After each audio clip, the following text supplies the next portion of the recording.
7 দিন গোটা রাজ্যের মানুষ আশঙ্কাগ্রস্ত এবং আতঙ্কগ্রস্ত হয়েছিল বলেই রাস্তায় নেমেছে, নেমে আছে, নেমে থাকবে। আমরা বলছি যে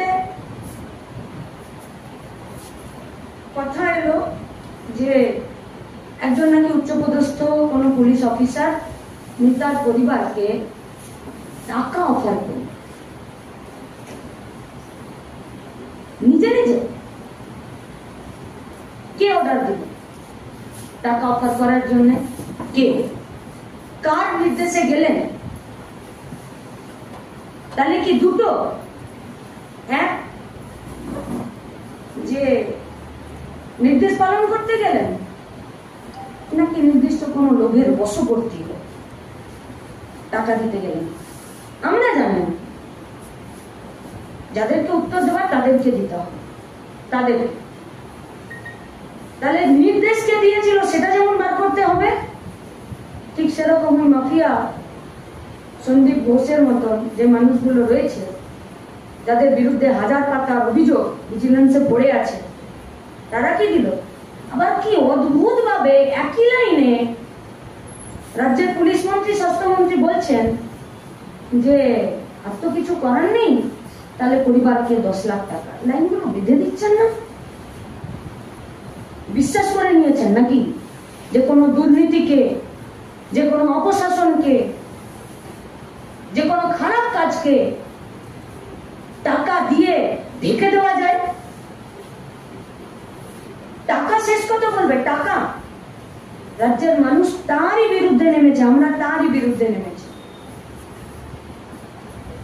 আচ্ছা দেখুন, আপনাদের কি তো বলছি, যেদিনকে ঘটনাটা ঘটলো সেদিন তো আমাদের তো খুব মন খারাপের দিন ছিল, আমাদের তো খুব আবেগের দিন ছিল, আমাদের তো খুব বিষাদের দিন ছিল।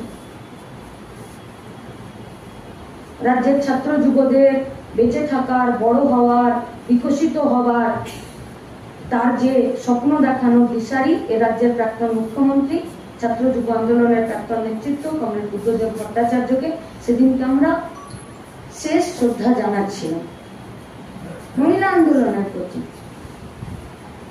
ফলে আপনাদের মধ্যে থেকে আমরা খবর পেলাম, আমরা গেলাম আরজি করে। আপনারা তো দেখেছেন, তো গোটা রাজ্যের মানুষ দেখলো।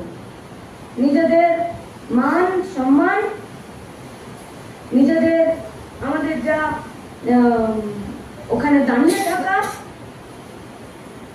আমাদের যা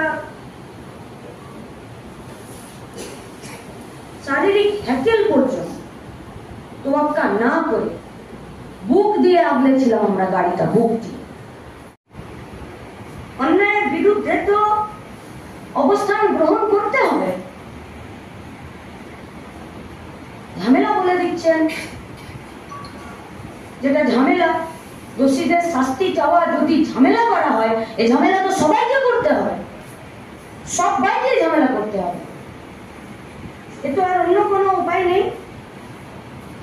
আমরা খুব চিন্তিত।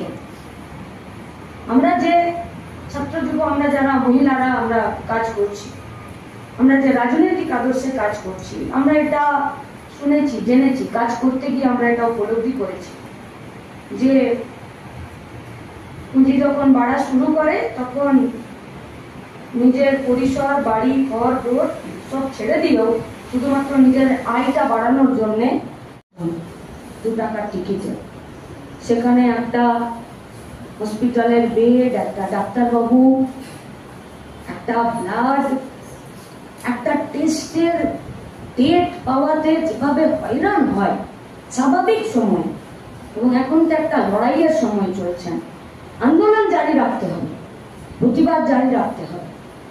এরা যাতে শাস্তি পায়, ফিরে যাতে আর কোনো ঘটনা না ঘটে, সতর্ক থাকতে হবে। কিন্তু যে প্রান্তিক পিছিয়ে পড়া গরিব মানুষেরা সরকারি স্বাস্থ্য ব্যবস্থার উপরে নির্ভর করে আছে, তাদের পরিষেবার দিকটাও কি করে ভাবা যায়, আমরা আপনাদের কাছে আবেদন করব। এই দুটোর কম্বিনেশন, এই দুটোর টিউনিং কি করে হবে আমাদের থেকে আপনারা বেশি ভালো জানেন। তাই ওই ডাক্তারবাবুদের কাছে এই বিষয়ে চিন্তা ভাবনা করার জন্য আমাদের एसएफआई डीवाईएफआई एडवोकेट पक्ष থেকে আমাদের आवेदन चललो। लड़ाई अभी खत्म नहीं हुआ है, संघर्ष अभी जारी है, क्रांति अभी लाना है। एकदम এই মেজাজে আমরা থাকতে চাইছি। কিন্তু ঘটনার দিন থেকে কয়েকটা বিষয় প্রতিনিয়ত আমাদেরকে হন্ট করছে, প্রতিনিয়ত। যে দেখুন, রাজ্যের পুলিশ মন্ত্রী, স্বাস্থ্যমন্ত্রী, পুলিশ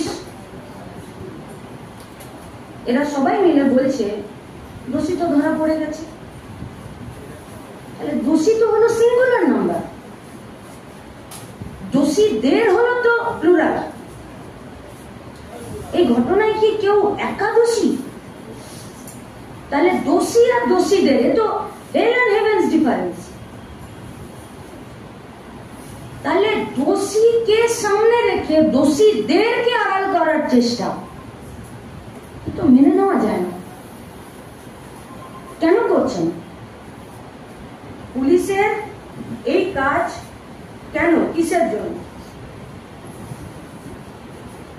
পোস্টমর্টম রিপোর্ট তো যা বেরিয়ে গেছে বাইরে, সত্য মিথ্যা তার যাচাই, তার ডিফেন্স, যা করার যারা করার তারা করবেন, যারা দায়িত্বে আছেন। ট্যাক্সের টাকা মানুষের ভোট, যাদেরকে দায়িত্ব দিয়েছে নিরাপত্তাকে সুরক্ষিত করার জন্য, আপনারা বলবেন।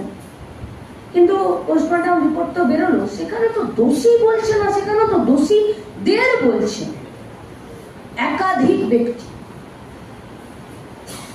তাহলে বারবার কেন বলছেন দোষীকে ধরেছি, দোষীকে ধরেছি? কি আড়াল করতে চাইছে?